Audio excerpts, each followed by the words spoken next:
Ce que j'ai écouté ce matin, effectivement, il y a beaucoup de choses qui font écho avec ce sur quoi j'ai travaillé, mais ce sur quoi je vais surtout peut-être donner quelques éléments dans cette intervention assez rapide que je vais faire. C'est par rapport à l'expérience que j'ai de prospective territoriale. En gros, depuis une... C'est bon ? Depuis une quinzaine d'années, je travaille sur les prospectives territoriales, essentiellement sur les prospectives des territoires ruraux à la DATAR. J'ai vu qu'il y avait quelques remarques sur la DATAR. Mais moi, je suis le ruraliste de la DATAR, je ne suis pas le défenseur des grands pôles, etc. à la DATAR. Ok. Et il me semble que, bon, pour sortir un peu le nez du guidon, par rapport, moi je ne vais pas vous parler d'échéances des élections municipales de 2014, les réflexions prospectives qu'on a, c'est quoi finalement faire de la prospective territoriale? C'est faire travailler ensemble, sur des différentes méthodes sur lesquelles je pensais bien entendu, des collectifs de scientifiques, d'experts, d'élus, d'acteurs, de citoyens, en partant du principe que l'avenir, on ne peut pas le prédire justement par rapport à ce qu'a dit ce matin, qu'il y a toujours, surtout dans les périodes d'incertitude dans lesquelles on est, il y a différents futurs qui sont possibles et plausibles pour nos territoires, et il faut essayer de dérouler à horizon de 20, 30, 25, 30 ans, sur la fait, qu'est-ce qui peut advenir comme futur possible et plausible différents dans l'avenir, qui renvoieront à des choix aussi différents faits par les acteurs locaux. Donc ça a une fonction effectivement d'aider à la décision, et ça a une fonction aussi effectivement aider à sortir le nez du guidon. Alors donc je vais parler un petit peu depuis une dizaine d'années de ces exercices de prospective par rapport à ce que vous avez dit ce matin. Il y a deux points que je voudrais d'abord avancer, c'est dans les réflexions sur les perspectives des territoires ruraux qui sont menées principalement aujourd'hui depuis quelques temps, il y a vraiment deux choses très importantes qui sont de plus en plus prises en compte.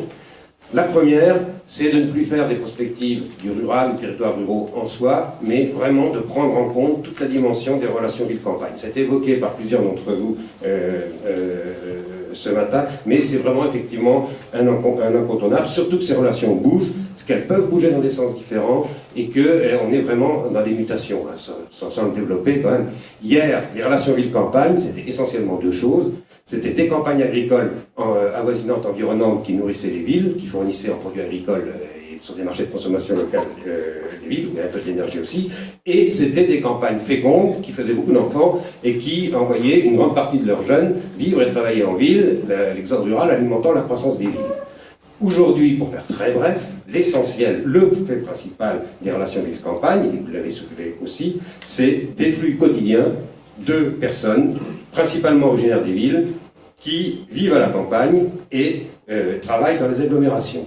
Bon, c'est pas le seul, mais c'est quand même ce qui structure aujourd'hui le plus, c'est cet aspect-là.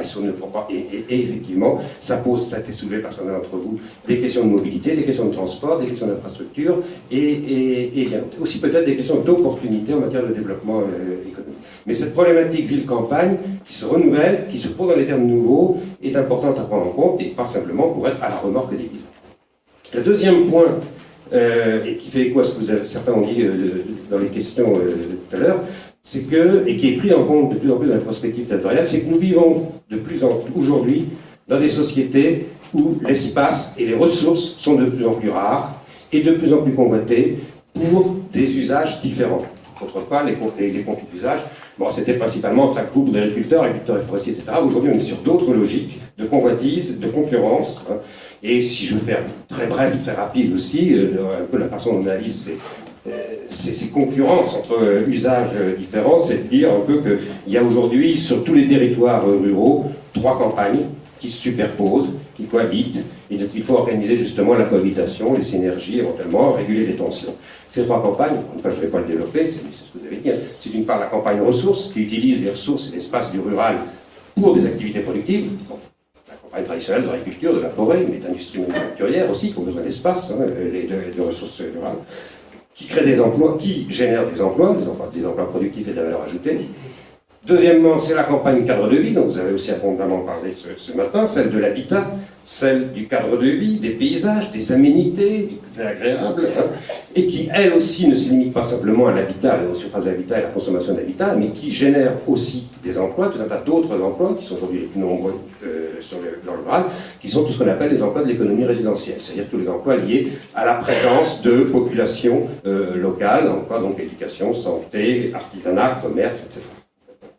Bon. Ça, c'est la deuxième campagne.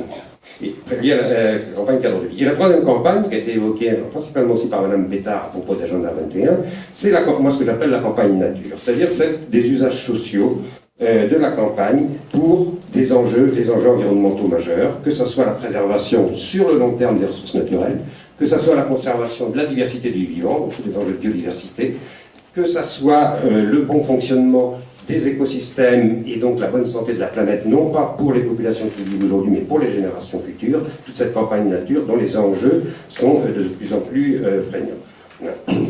Et enjeux environnementaux qui doivent être contradictoires avec la façon dont dans la campagne cadre de vie, on voit les besoins d'environnement. Ce n'est pas forcément les mêmes, et il y a des enjeux.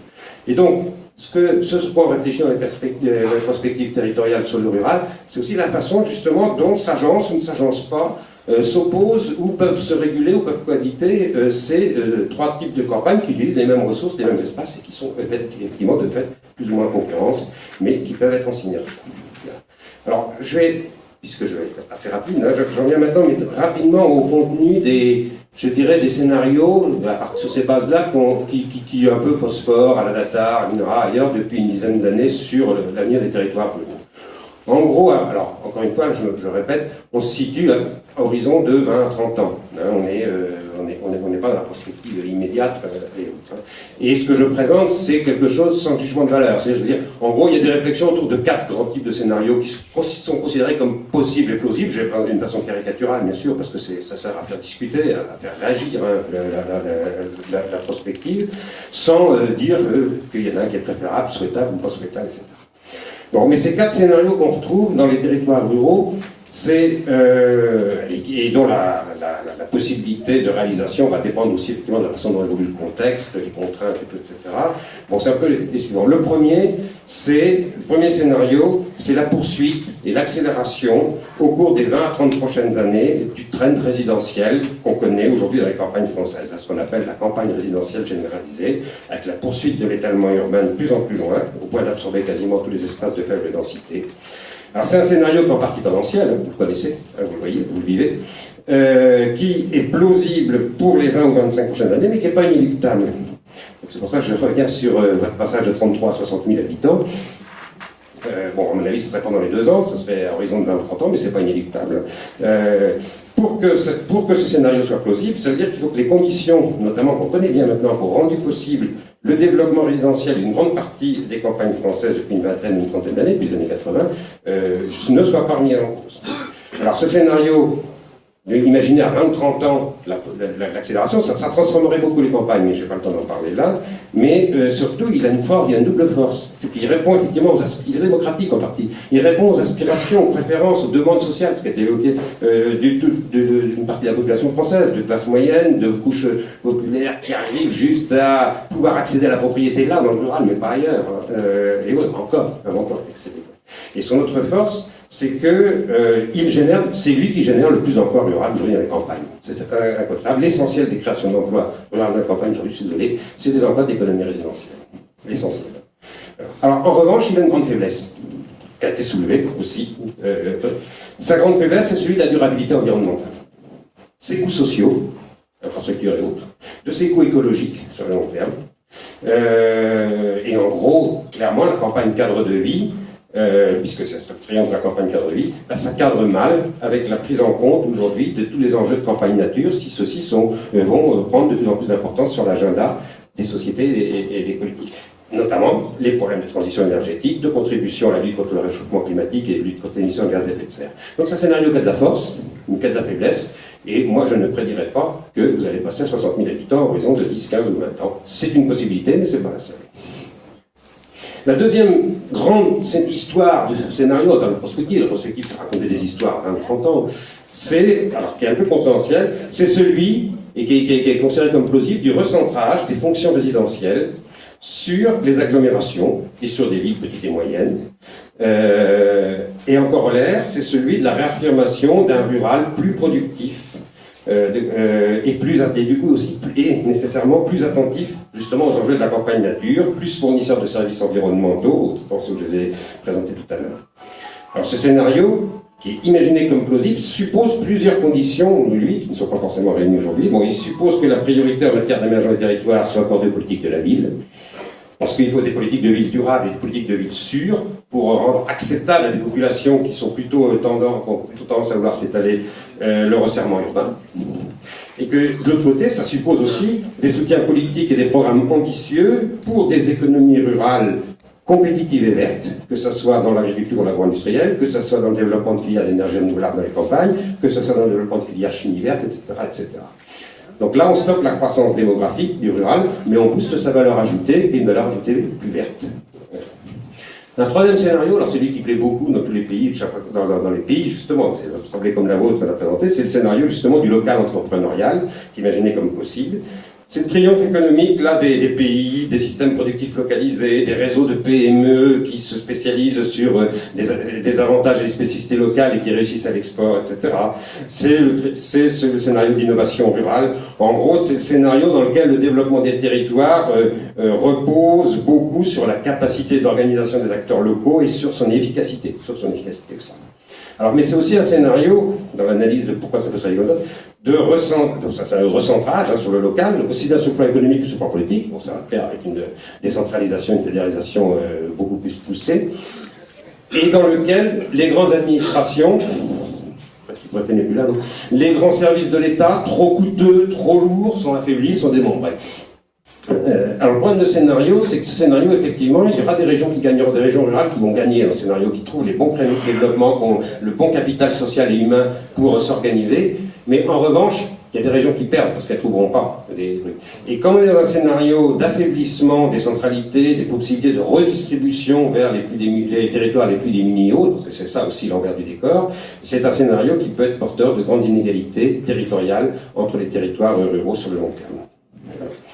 Et quatrième, je retiendrai là pour respecter mon temps de parole, quatrième scénario qui a été imaginé plus récemment avec ma collègue Laurence Barthes, qui est celui des archipels communautaires, c'est un scénario qui imagine la possibilité qu'à terme les espaces ruraux soient plutôt délaissés par rapport aux grands enjeux nationaux et autres, espaces délaissés dont on n'attend pas des fonctions d'accueil résidentiel, dont on n'attend plus des grandes fonctions de compétitivité agricole, etc. Bon, c'est un scénario possible dans certaines campagnes qui n'ont pas d'être compétitifs, ne sont pas attractives, n'ont pas de capacité d'organisation collective des acteurs, etc.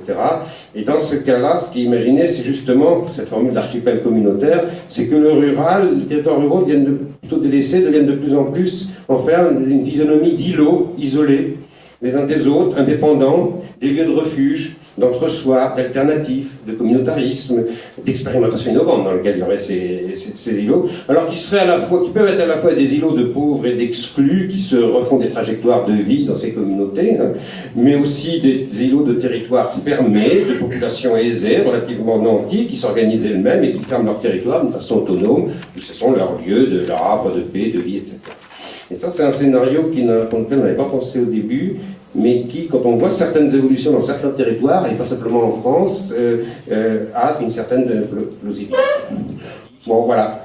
Et je vais m'en tenir là, parce qu'il y aurait aussi beaucoup d'autres choses qu'on dit, mais dans ce que vous avez dit ce matin, j'ai retrouvé des éléments de ces différents scénarios, et je répète que moi, je les présente sans jugement de valeur. Je ne suis pas ici pour donner la position d'Adatar, notamment, mais simplement pour susciter la réflexion, et pour montrer que les choses ne sont pas inéluctables si on sort un peu le nez du guidon et si on se projette à 20 ou 30 ans. Voilà.